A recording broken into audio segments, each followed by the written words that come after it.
Que estamos grabando, está enfocado, chévere, vamos allá. Y después de unas merecidas vacaciones volvemos a hablar de lo que nos apasiona, la historia de Puerto Rico de manera fácil y amena. Nos quedamos en el siglo XVI hace varios meses, hoy vamos a entrar en el siglo XVII. Y el siglo XVII comienza, adivinen con qué, con un ataque a la ciudad de San Juan, pero un ataque que podría ser catalogado como el ataque más fuerte o el que más duro entró. Balduino Enrico en el 1625 protagonizó el ataque holandés a Puerto Rico y con eso empezamos en este nuevo episodio del podcast de Historia en Puerto Rico en 30 minutos. ¡Vamos allá!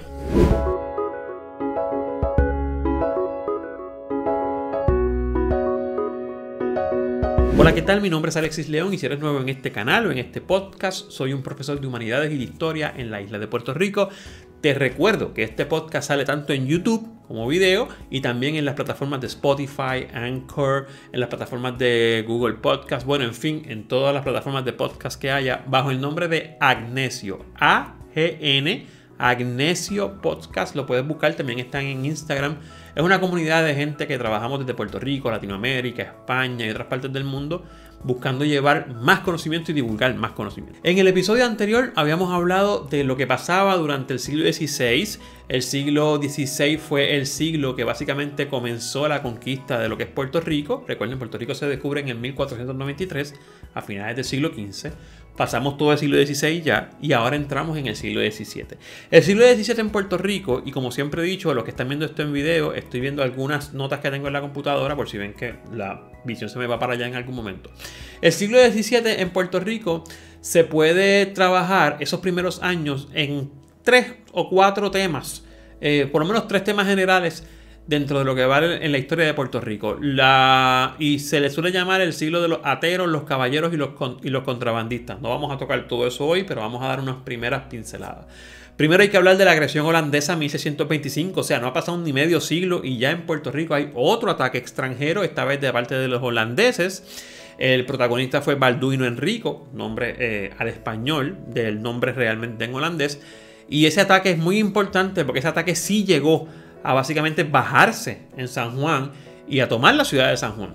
Luego vamos a hablar de lo que significó la decadencia española y cómo esa decadencia española se va a traducir en Puerto Rico en lo que conocemos como la división entre la ciudad y el campo. Cómo se vivía en la ciudad, cómo se vivía en el campo. No sé si lleguemos a tanto en este podcast, en este video, pero vamos a ver hasta dónde llegamos. Y lo primero que tenemos que hablar es de eso, sobre todo de esas características que habían en el ambiente, en la historia, en lo que estaba pasando en Puerto Rico para entender por qué se van a dar ciertas cosas. Número 1, en Puerto Rico habían pocos pobladores. Recuerden, 1521, siempre lo he dicho, se descubre o se comienza la conquista de México, conquista en otras partes de Sudamérica y las poblaciones en las islas, por lo menos de colonos, van bajando. La gente no necesariamente está aquí o quiere venir aquí, van a otros lugares que tienen más riqueza. Así que hay una baja poblacional bien grande. De hecho, vamos a registrar en uno de estos censos la baja poblacional más grande o más fuerte en toda la historia de Puerto Rico. Hay pocos contactos comerciales con España. Hay fuentes historiográficas que nos dicen que por más de 10 años no venía un barco español con suministros o a verificar cualquier cosa en Puerto Rico. Así que eso también lo vamos a ver. Hay aumento del contrabando porque si no llegan los bienes de alguna forma tienen que llegar del contrabando. Vamos a hablar de eso.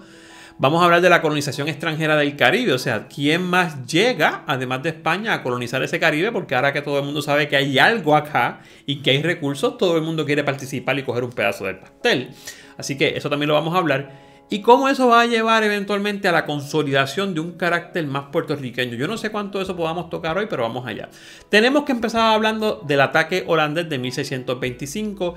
El ataque de Balduino Enrico es un ataque que es bien importante porque es el ataque que más logra entrar a Puerto Rico como tal. Recuerden que Francis Drake no logró tanto, Clifford tampoco logró tanto, pero Balduino Enrico sí.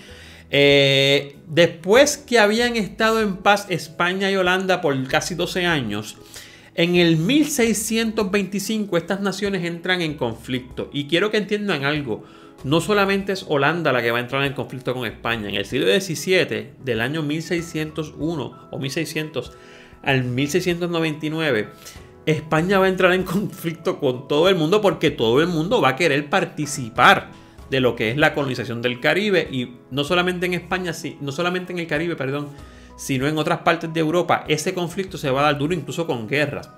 Hay una escuadra de 33 buques. Habían dos razones para capturar a Puerto Rico. Primero, por sus riquezas.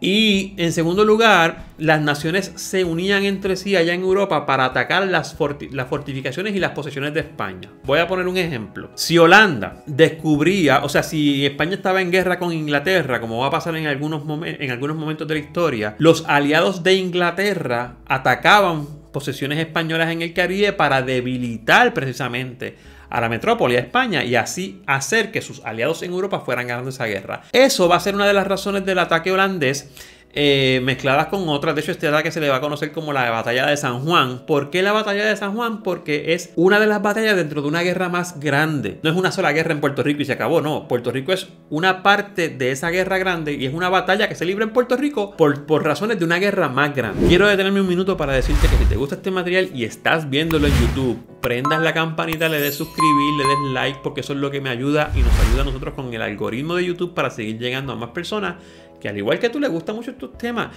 Y sobre todo, si estás escuchando en Spotify, puedes marcarlo como tu favorito, puedes poner que te lleguen notificaciones y puedes hacer que este material se siga regando con los demás si lo compartes. Esta gente llegaron, entraron a Puerto Rico y quemaron la ciudad de San Juan, la isleta de San Juan, pero no se apoderaron de Puerto Rico, del Puerto Rico entero, no se apoderaron de Puerto Rico entero. Para entender esto, hay que hablar un poco de la cronología, porque este ataque fue muy importante realmente.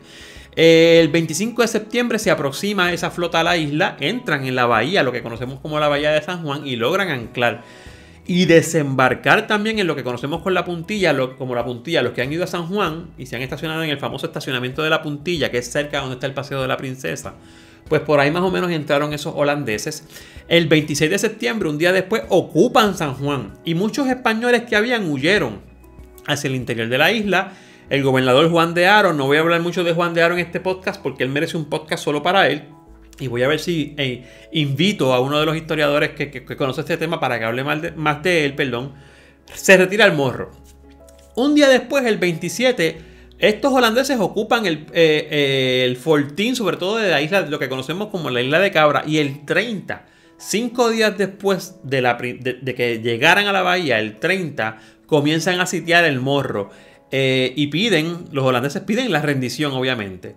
El 4 de octubre, o sea, estamos hablando de 4 días después, los españoles logran recapturar parte de lo que ya habían perdido. Y va a ser entonces el 21 de octubre, va a finalizar el sitio del Morro por parte de los holandeses. El 22, como ya habían perdido el sitio del Morro, el 22 van a decidir quemar la ciudad de San Juan. Entonces, el 23 de octubre, perdón, ya estamos en octubre, fíjense que ya vamos casi un mes de batalla. El 23 de octubre ellos mueven la flota hacia el sur de la bahía, donde permanecen hasta el 1 de noviembre. Entonces es ese 1 de noviembre donde comienza la retirada holandesa de la bahía, y el intento se ve dificultado por el fuego cruzado de los cañones del Morro y de donde estaban también, o sea, el intento de poder salirse. Claro, el 2 de noviembre, un día después, y ya ha pasado un mes quizás y una semana, entonces los holandeses deciden retirarse. Pero los holandeses lograron entrar a Puerto Rico, lograron básicamente sitiar un par de lugares y quemar la isleta del Morro. La razón y los detalles de cómo terminó esa batalla, la importancia de Juan de Haro, no lo voy a tocar en este podcast porque, como dije, merece un podcast solo para él. Así que lo voy a tocar en unas partes más adelante, quizás en un podcast que pueda traer o invitar, a una persona que conozca el tema a fondo y que pueda traer mucha más información, porque siempre es bueno aprender de los que más han trabajado el tema. Entonces, cuando este ataque termina, que básicamente cierra el ciclo de los primeros 3 ataques fuertes, Francis Drake, Cumberland y Enrico, Holanda, va a comenzar a producirse en España una decadencia. España ya no va a ser ya no va a tener ese primer lugar en la historia de Europa como el que había descubierto América y estaba generando mucha riqueza y estaba como primer lugar. No, España va a venir a ser un país de segundo orden por muchas razones, muchas guerras en Europa, mucha competencia de colonizaciones extranjeras en el Caribe, muchos problemas, estamos hablando ya del 1625, muchos problemas con los gobiernos y muchos problemas internos en la misma España, o sea, dentro de España, van a hacer que el país deje de estar en un primer plano. van a ser países como Holanda, como Inglaterra, como Francia, los que van entonces a estar en ese primer plano económicamente y militarmente. Estamos hablando de un periodo donde si tú estabas al frente en esas dos facetas, pues básicamente estabas al frente en todo. Entonces, España no va a poder mantener su comercio a flote muchas veces, no va a poder hacerlo. Va a tener debilidad en los mares. Otras potencias van a tener capacidad marítima para que España ya no sea la primera potencia marítima, o sea, que tenga dominio en los mares. Sobre todo, más adelante se van a incorporar lo que son los piratas y los corsarios y vamos a ver que España pierde mucho control sobre eso. Tengo que aprovechar para decirles que me vi una serie muy buena en Netflix. No me acuerdo el nombre exactamente, pero es algo de piratas. Ya mismo les voy a colocar el nombre en la descripción del video en YouTube y en la descripción del podcast donde estén, y también lo voy a poner en mi plataforma de Instagram, que aprovecho para decirles que me busquen profesor_León, profesor_León, allí estoy, para que vean toda la información que uno va poniendo, ¿no? Esa serie de piratas, que no sé si se llama Los Verdaderos Piratas del Caribe, lo que habla es de la verdadera historia de los piratas. Porque los piratas tienen mucho que ver, y los corsarios, en esta decadencia de territorios y debilidad en los mares por parte de España. Mucha gente, inglés, holandés, franceses, van a llegar al Caribe. Esas islitas del Caribe, las Antillas Menores, van a ser colonizadas por países que no son España y van a comenzar un comercio aquí, y eso va a traer competencia. Eso en Puerto Rico, que es donde nos interesa, lo que nos interesa, va a traer unas consecuencias también. Va a empezar a bajar la población, la gente va a preferir la industria de la ganadería y la economía, como he hablado, de subsistencia. Si no has escuchado ese podcast, te invito a que lo busques. Es el podcast pasado que hablaba de la economía de subsistencia. Se va a generalizar el contrabando porque es la única forma de que lleguen bienes aquí. No llegan de otra forma, pues hay que contrabandear, que es manejar mercancías sin el permiso de la realeza. Y obviamente España, ante los ataques constantes y la amenaza constante, no solamente de piratas, sino de otras potencias marítimas, va a decidir invertir en seguir fortificando a San Juan y seguir militarizando a San Juan. ¿Qué va a hacer eso? Bueno, eso va a tener dos consecuencias inmediatas. Número uno es que vas a lograr una ciudad más amurallada. Ya donde habían logrado 3 ataques, uno de ellos había podido entrar, pero los otros 2 los frustraste, ahora va a estar más amurallada. Pero número 2, te va a crear un problema dentro de la isla. ¿Por qué? Porque vas a comenzar a aislar a las poblaciones. Está la gente de San Juan, de la ciudad amurallada, y está la gente del resto de la isla, lo que se va a conocer como la gente de la isla. Esa división territorial que todavía en el siglo XXI existe, porque está la gente del área metropolitana, el área de la capital, y está la gente del resto de la isla, va a comenzar desde ese tiempo. Otra consecuencia también de estos ataques y de esta decadencia española va a ser la población. Miren, en el 1647, en la mitad del siglo, en Puerto Rico habían 1.400 personas. 1.400 personas, o sea, eso es muy poco comparado con lo que había antes. A final del siglo, en el 1690, tenemos constancia de que habían solamente 1.750. O sea, la población lo que subió fueron 350 personas en medio siglo. Fue un siglo de baja población. Son los niveles más bajos en la historia de Puerto Rico. Varios factores son los responsables de eso. Habían pocos varones y muchas mujeres. El varón siempre se movía a otro lado, estaba en búsqueda de riqueza. Si no estaba montado en un barco, estaba montado en un negocio. Habían bien pocas mujeres. De hecho, es por eso que en el 1645 se establece el convento de mujeres en Puerto Rico. Y hay una propuesta en el 1670, segunda mitad del siglo XVII, para traer soldados varones a Puerto Rico para precisamente incrementar la cantidad de parejas y que obviamente hubiese más natalidad. También hay mucha inmigración, hay muchas epidemias que van menguando la población, así que tenemos esa característica bien importante de la población bajita. Cuando España comienza a reamurallar, podríamos decir, o a fortificar esas defensas de Puerto Rico, lo que están buscando es decir, mira, esta isla tiene una función estratégica militar, tenemos que asegurarla. Va a venir aquí una persona muy importante que se llama Antonio Antonelli, no voy a hablar de él hoy, podemos trabajar eso después en otro podcast. En el 1631 va a comenzar las obras de fortificaciones más fuertes todavía. 1634 a 1638 va a durar 4 años. Y básicamente va a terminar la forma de lo que nosotros hoy vemos cuando vamos al Viejo San Juan. Esa forma, esas murallas completas que vemos hoy, básicamente van a terminar en ese periodo de 1638. Miren, quiero hablarles de una persona muy importante que también se da en este siglo y es Torres Vargas. De Torres Vargas tenemos una bibliografía, una fuente bibliográfica muy importante, se llama Las Memorias de Torres Vargas. Básicamente lo que habíamos tenido hasta ahora era de Malgarejo, 1500, los años 1500. Así que tenemos una nueva memoria de Torres Vargas que de hecho se llama La descripción de la isla y la ciudad de Puerto Rico.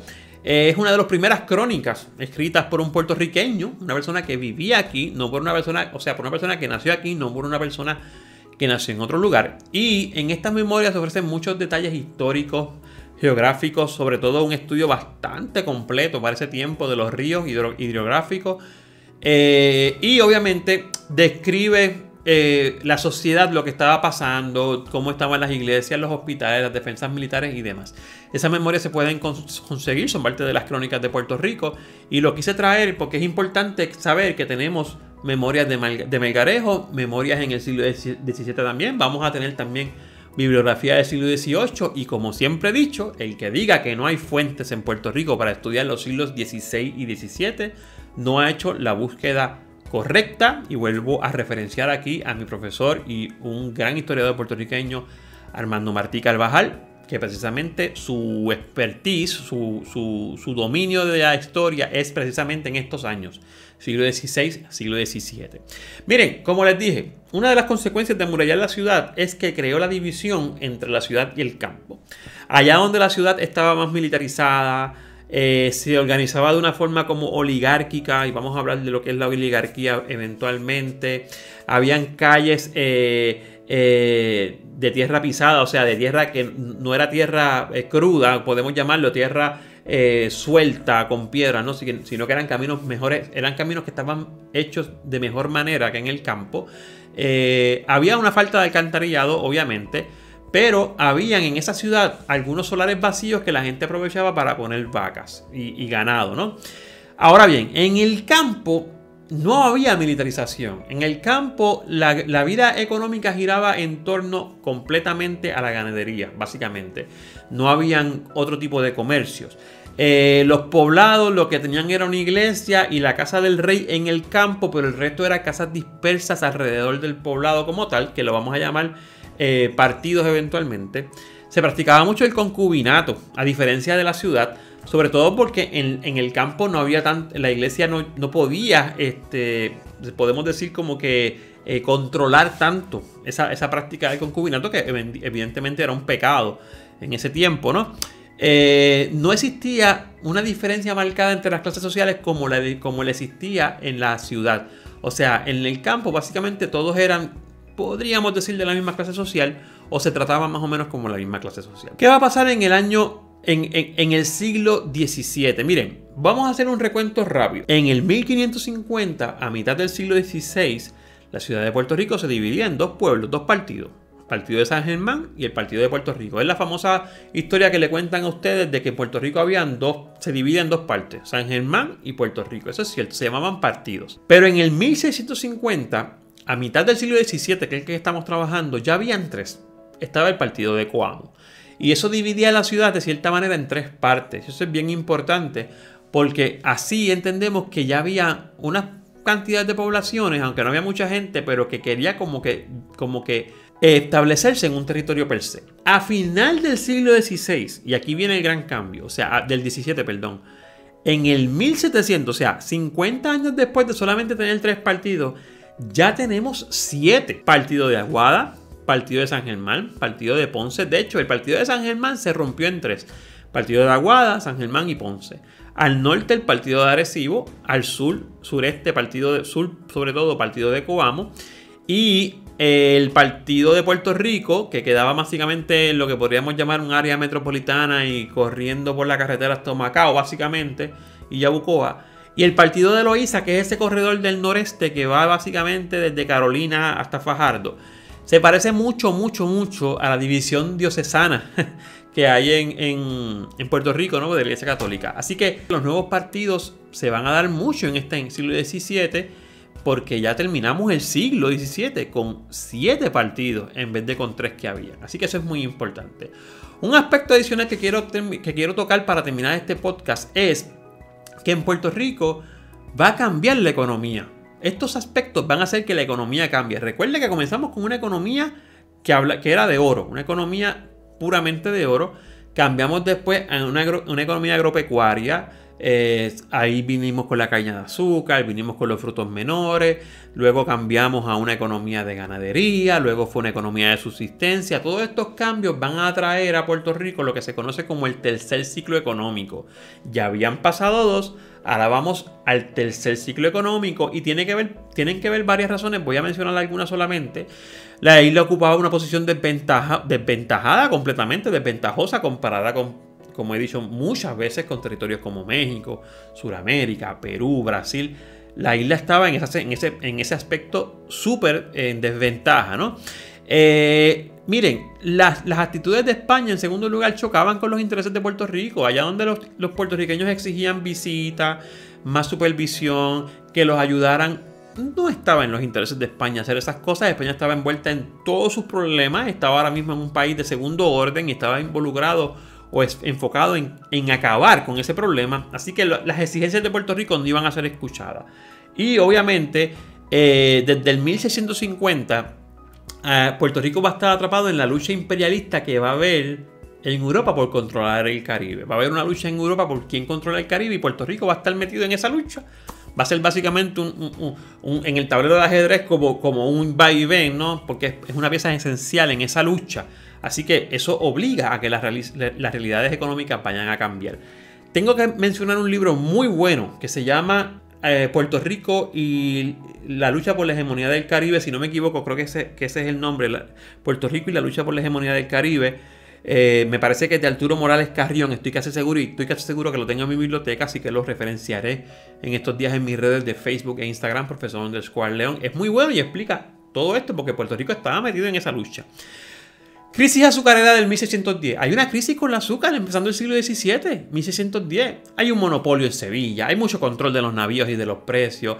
Brasil se abre al mercado del azúcar con nada más y nada menos que 346 ingenios. O sea, ¿quién va a competir con eso en el Caribe? Hay catástrofes naturales, huracanes, tormentas, todo eso crea las crisis y sobre todo la crisis del azúcar en 1610. Así que es un problema para Puerto Rico estar inmiscuido en esa problemática, valga la redundancia, porque entonces el azúcar, que era uno de los productos que más dejaba, también se va a ver afectado. Hay ineficiencia comercial, porque no hay contactos comerciales. O sea, ¿para qué tú vas a producir si casi no hay contactos comerciales? Entre 1636 y 1650, 14 años, lo que se registró de viajes en Puerto Rico a España fueron 19 viajes. 19 viajes en 14 años. ¿Qué comercio tú puedes establecer con ello? Con eso. De 1660 a 1699, en casi 40 años, solamente 115 barcos más o menos arribaron a la isla. Y usted dirá, 115 barcos es mucho. 115 barcos es mucho. En 40 años. Piénselo bien, 115 barcos en 40 años es casi 3 barcos por año cuando venían.